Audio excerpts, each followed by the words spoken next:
Hello, my amazing students. We are back with 7.2 homework help. And the first problem that we're going to do is number 2. And number 2 says, what is the number of degrees of freedom that should be used for finding the critical value T of alpha over 2? Now, the question at the top says in exercises 1 through 3, referred to the accompanying screen display that results from the Verizon airport data speeds from data set 32. The confidence level of 95% was used. So on number 2, which I've done on this little board here, you can see the confidence level. And when I look at the little data display that they have right next to the problem in the book, I can see that my number of items in my sample is 50. And on this one, the only thing we were supposed to do is find the critical value for number 2. So the first thing we're going to do is find our degree of freedom. And we had, when you look at the little table there, we had N is 50. And so our degree of freedom would be 49. And also, when you look at the little, we're trying to find our critical value that's going to go with a 95% confidence level and a degree of freedom of 49. So what we're going to do is we're going to look on our T-chart. I did it both with the book on the chart and also with your technology. So if we look in the book first, we're going to go to 49 degrees of freedom. We're looking at 5% in two tails, okay, and because 95% of freedom, and we're going down to 49, but you'll notice that as we get down here to big numbers, it starts to jump, and we've got a 45, and we're looking at the middle column here coming down.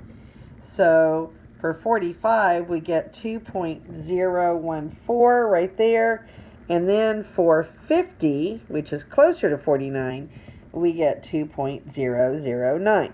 So since 49 is closer to 50, that's the one I would go with because the 45 is a little bit farther away. So 2.0414 and 2.009 were the two, and I would go with 2.009, which is what I had on my chart. So now that's doing it with the book. Going with the one that was closer to the 49 was 2.009. Now, when you go and use your inverse T and your inverse Z give you back critical values. So the parameters for the inverse T is the area to the left or the right of this critical region. So if I want a 95% confidence level, remember my alpha over 2 is a split confidence level, so I have left and right tails.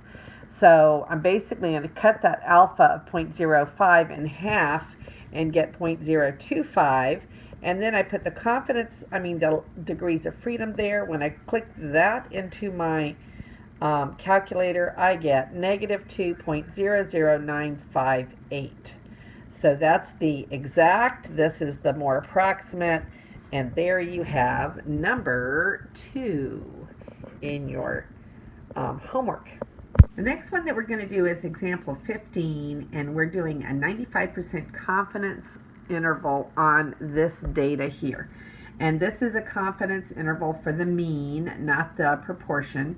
So our formula is a little bit different.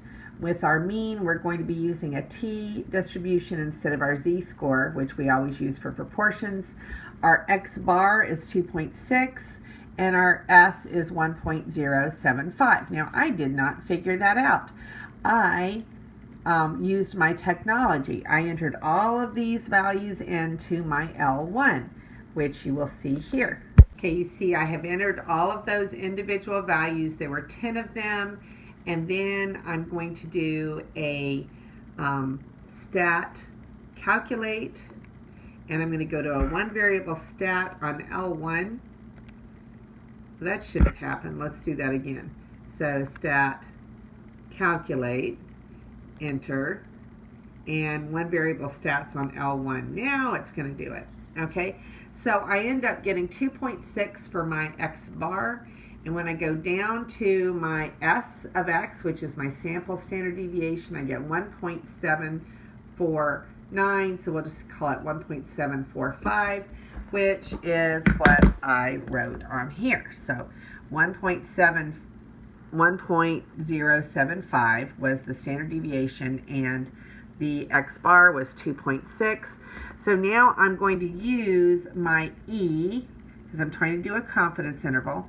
My E is my margin of error, and this is the formula that we use for the mean.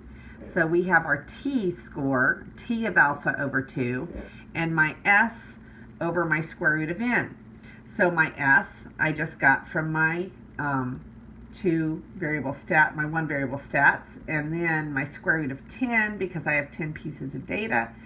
And I got this right here from my, I could get that from my t-normal chart, my t-distribution, or I can get that from my technology. Okay, so here is me going into the technology and putting 0.025 in there, because a 95% confidence level with a split between two tails is going to have 0.025 to the left and 0.025 to the right. So I plugged that in, and I plugged in 9 degrees of freedom because we had 10 items in our sample, and I get negative 2.2621. All right, so the value that I had here was 2.262. So remember the 2.262, we're just going to use the positive one because we're looking for our positive error. We're going to end up subtracting and adding that error. So then I multiply that all out here, and I get my error to be 0.769.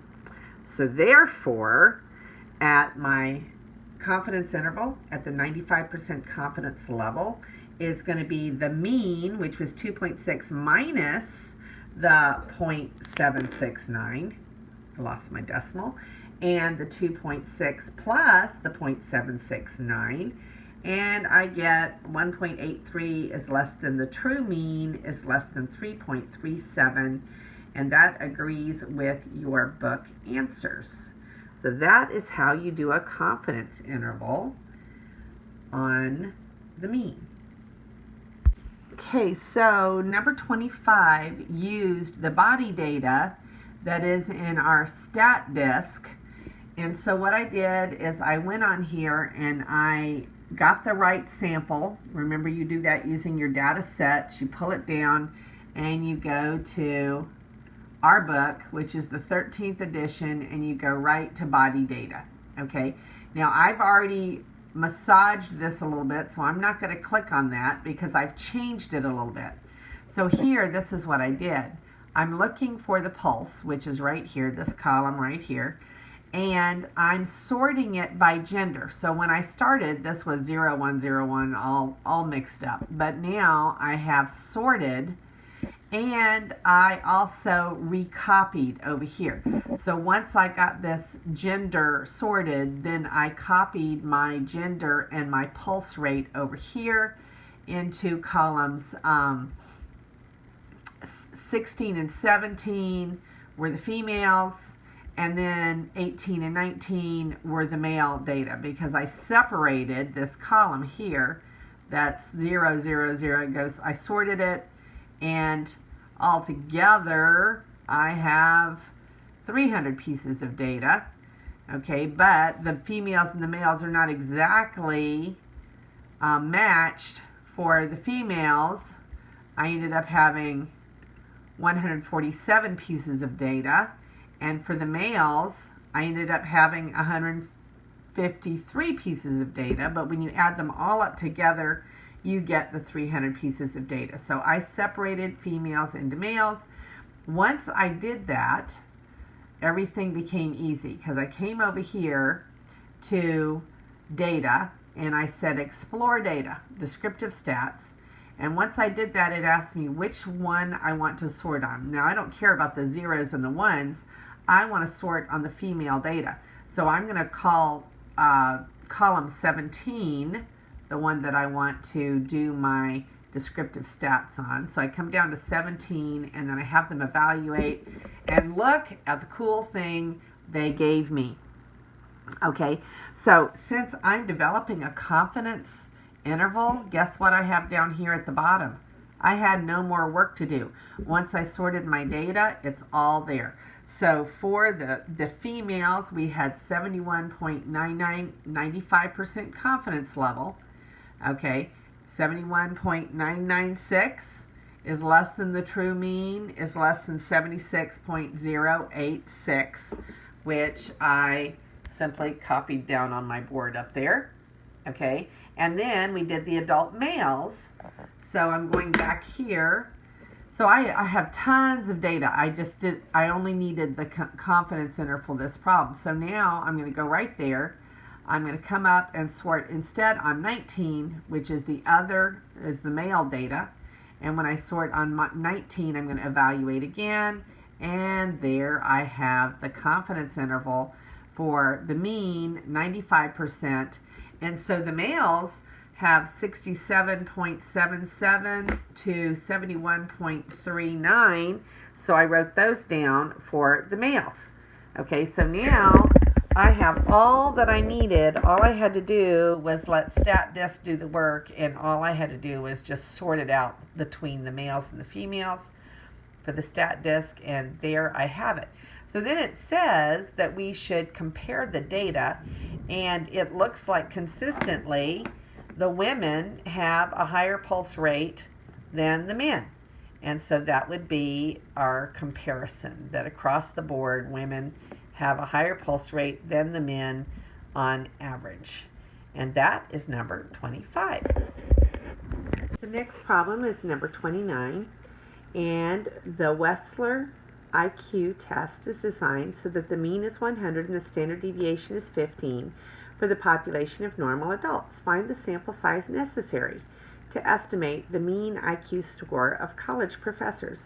We want to be 99% confident that our sample mean is within 4 IQ points of the true mean.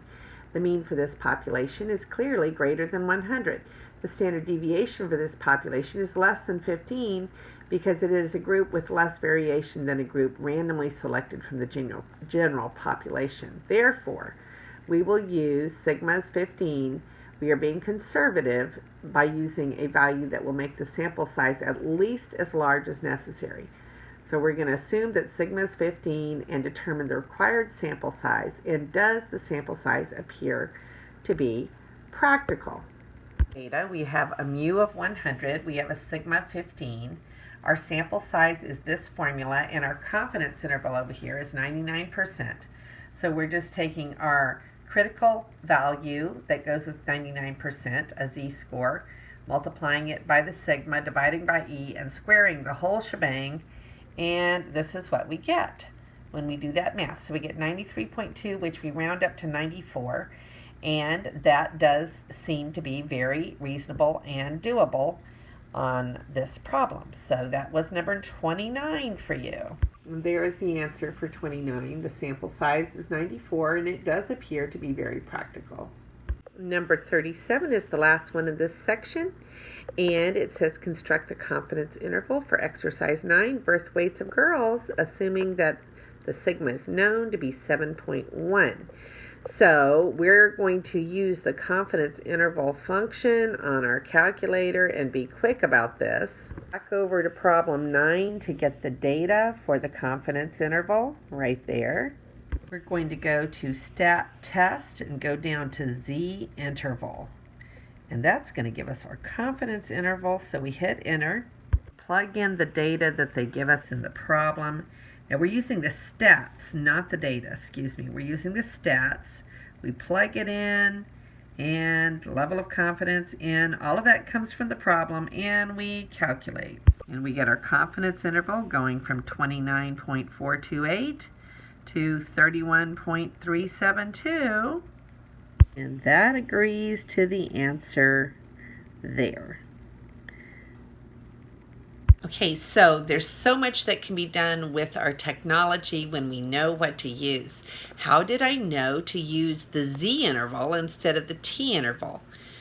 Number one, I had a lot in my sample, but number two, sigma is known. Generally, when sigma is unknown, we will use the T distribution, and when sigma is known, our standard deviation of our population is known, we will generally use the Z distribution. So there you have it, and that is the end of 7.2, and this is Mrs. A. May God bless your day.